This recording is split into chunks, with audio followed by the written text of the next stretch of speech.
দেখেন এখানে বলে দিয়েছে এটা হচ্ছে কোনটা, এক্স রিঅ্যাকশনটা হচ্ছে ব্লু আর রেডটা হচ্ছে হোয়াইট রিঅ্যাকশন। তো আমাদের এখানে কম্বিনেশনটা কোনটা, আমাদের কম্বিনেশন হচ্ছে এক্স প্লাস, তো আমাদের কোনটা দেখতে হবে, ব্লুটা। ঠিক আছে, আচ্ছা। তো এরপরে হচ্ছে আমরা আর একটা চেক দিই।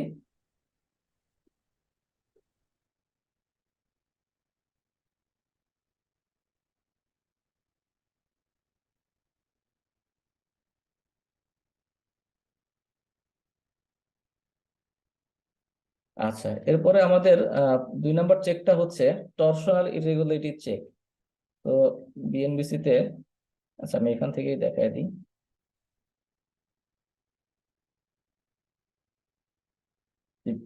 আমাদের যে চেক গুলো আছে তার মধ্যে একটা হচ্ছে torsional irregularity check. Torsional irregularity চেকটা সিসমিকের জন্য আমরা সাধারণত করি।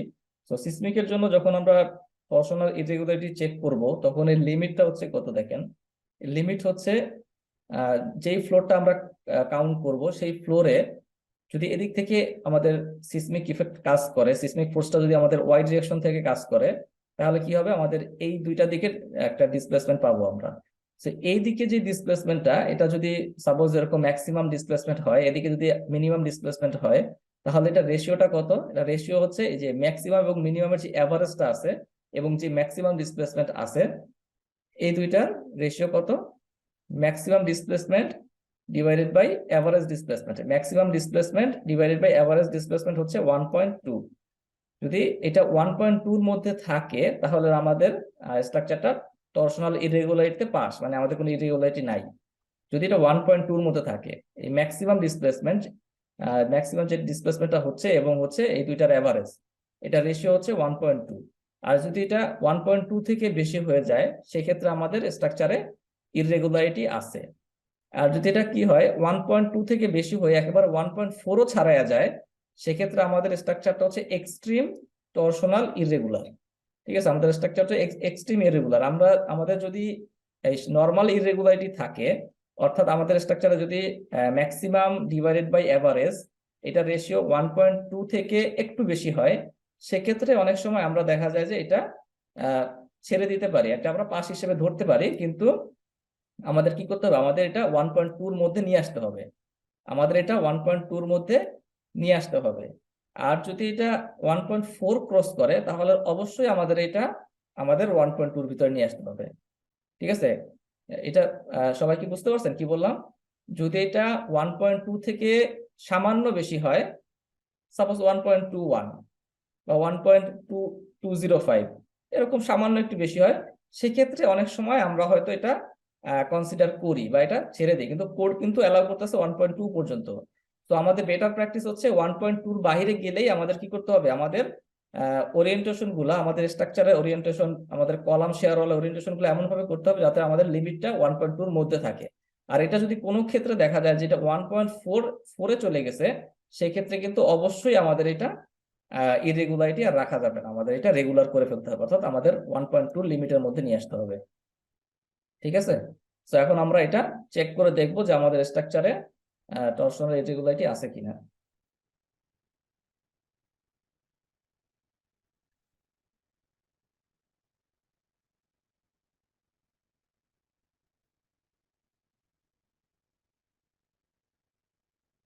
ওকে, সো টরশনাল ইরেগুলারিটি চেক করার জন্য আমাদের এখানে আমরা ডিসপ্লেতে চলে গেলাম, ডিসপ্লে থেকে শো টেবিল,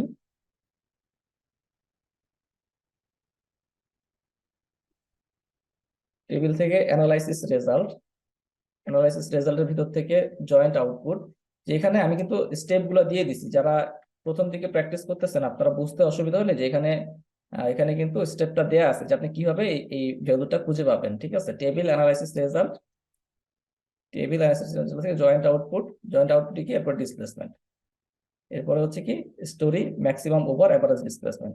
এই টেবিলটা আপনারা যারা ইটেপস এর অন্য ভার্সন ব্যবহার করতেছেন তারা কিন্তু হয়তো এই জায়গায় পাবেন না, কিন্তু অন্য কোনো জায়গায় এটা খুঁজে পাবেন, টেবিলের ভিতরে অন্য কোনো জায়গায় খুঁজে পাবেন। ঠিক আছে, যারা ইটেপস এর অন্য ভার্সন ব্যবহার করতেছেন 2020 ছাড়া, তারা একইভাবে এই নামে কিন্তু খুঁজে পাবেন না, যেমন অ্যানালাইসিস রেজাল্ট, জয়েন্ট আউটপুট, এই নামে কিন্তু এইভাবে খুঁজে পাবেন না, আপনারা অন্য কোনো নামে আছে, একটু খুঁজে নিতে হবে এটা। তো আমি এখান থেকে story maximum over average displacement এটা আমি ওকে করে দিলাম। ওকে করে দিয়ে আমি যদি এখান থেকে চেক করি, আমাদের এটা হচ্ছে কি করতে হবে, আমাদের এটা সিসমিকের জন্য আমাদের এই লোড কেসটা, আউটপুট কেসটা সিসমিকের জন্য ঠিক করে দিতে হবে। আমি এখানে রাইট ক্লিক করে এখান থেকে হচ্ছে আমাদের সিসমিকের ইএক্সটাই আগে দিলাম, ইএক্সটা থাকলো এখানে। এরপর আমাদের এখানে কি কি লাগবে, আচ্ছা এখানে আমাদের এক্সেলে লাগতেছে হচ্ছে আমাদের স্টোরি লাগবে, ম্যাক্সিমাম ডিসপ্লেসমেন্ট লাগবে, অ্যাভারেজ লাগবে এবং রেশিও লাগবে। আচ্ছা, সো এটা যাওয়ার আগে আমি আপনাদের এখানে আরেকটা জিনিস দেখাই দিই, যে এটা চেক করার জন্য আসলে আগেরটা যেরকম দেখাইলাম যে ডিসপ্লেসমেন্টের লিমিট হচ্ছে h/500, তো এটা ওই মুখে মুখেই চেক করা যায়, ওটা এক্সেল তেমন আসলে লাগে না, এটা জাস্ট একটু দেখলেই, এখান থেকে দেখলেই চেক করা যায়। এটাও একই রকম ভাবে এক্সেলে কেউ করলে করতে পারেন, না করলেও সমস্যা নাই। যে এখানে দেখেন, এখানে রেশিওটা কিন্তু শো করতেছে। আমাদের লিমিট কত ছিল আমাদের কোডে, আমাদের কোডের লিমিট ছিল 1.2, আমাদের কোডের লিমিট হচ্ছে 1.2 আর কত 1.4, ঠিক 4। আছে। তো এখানে দেখেন, দেখাই দিচ্ছি কোড থেকে, আমাদের লিমিট হচ্ছে কত 1.2 আর 1.4। সো আমাদের যদি 1.2 ক্রস করে সেক্ষেত্রে কিন্তু আমাদের কি করতে হবে, আমাদের স্ট্রাকচারটা রিঅ্যারেঞ্জ করতে হবে। তো এখানে আমরা ইএক্স এর জন্য যদি দেখি, লোড কেস হচ্ছে ইএক্স এর জন্য দেখেন এখানে হচ্ছে ম্যাক্সিমামটা শো করতেছে, ম্যাক্সিমাম হচ্ছে এখানে শো করতেছে আর এভারেজটা এখানে শো করতেছে। তো আমাদের রেশিওটা কি, ম্যাক্সিমাম ডিভাইডেড বাই এভারেজ।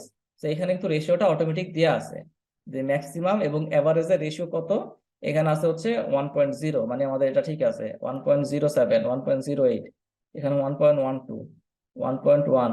তো আমাদের কিন্তু এগুলা ঠিক আছে। আমরা দেখি আমাদের কোনোটা ফেল করছে কিনা বা বেশি হয়ে গেছে কিনা। 1.1, 1.17, 18, 1.2, এই যে এখানে কিন্তু দেখেন আমাদের লিমিট ছিল কত 1.2, এইখানে কিন্তু আমাদের লিমিটটা ক্রস করে গেছে 1.202, 1.22, 1.23, 1.25। সো এই পোর্শনে কিন্তু আমাদের লিমিটটা ক্রস করে গেছে। এখানে হচ্ছে 1 2 3 4 চারটা ফ্লোরে আমাদের লিমিট ক্রস করে গেছে। সো এইভাবে হচ্ছে সরাসরি এখান থেকে রেশিওটা বা লিমিটটা কিন্তু দেখে বোঝা যায় যে আমাদের স্ট্রাকচারটা রিঅ্যারেঞ্জ করার দরকার আছে কিনা।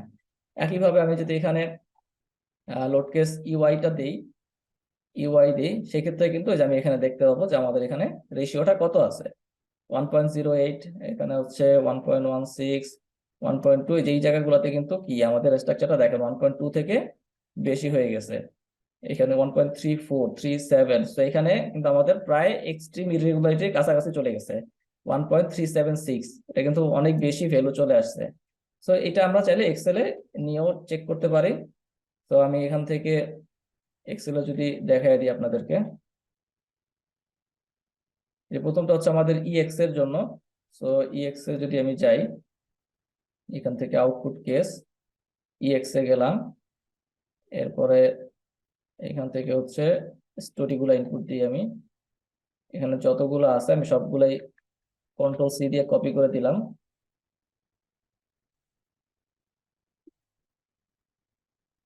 এখানে হচ্ছে আমি যেভাবে রাইট ক্লিক করে এই অপশনটা, পেস্টের এই অপশনটা দিবেন, পেস্টের এই অপশনটা দিয়ে আমি এখানে পেস্ট করে দিলাম। এবার হচ্ছে আমার কি লাগবে, ম্যাক্সিমাম, এভারেজ আর রেশিও। তো এখান থেকে আমার এই যে একদম শুরু থেকে ম্যাক্সিমাম, এভারেজ আর রেশিও, এখান থেকে হচ্ছে পুরা টেবিলটা আমি কপি করে নিলাম, কিবোর্ড থেকে কন্ট্রোল-C দিয়ে কপি করে নিলাম। তো এখানে আমি রাইট ক্লিক করে পেস্ট করে দিলাম।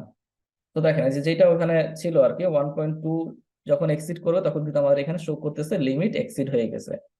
ঠিক আছে, সো এখানে ওইভাবে দেখে দেখে চেক করতে পারেন, অথবা এখানে জাস্ট ওই ভ্যালুটা এখানে বসাই দিয়ে এখানে চেক করতে পারেন লিমিট এক্সিড হয়ে গেছে। তো আমি যদি আবার ওয়াইটা যাই, এখান থেকে লোড কেস ওয়াই এ গিয়ে একইভাবে আমার স্টোরিগুলো আমি প্রথমে এখান থেকে নিয়ে নিলাম, আমি এখানে স্টোরিগুলো বসায় দিলাম।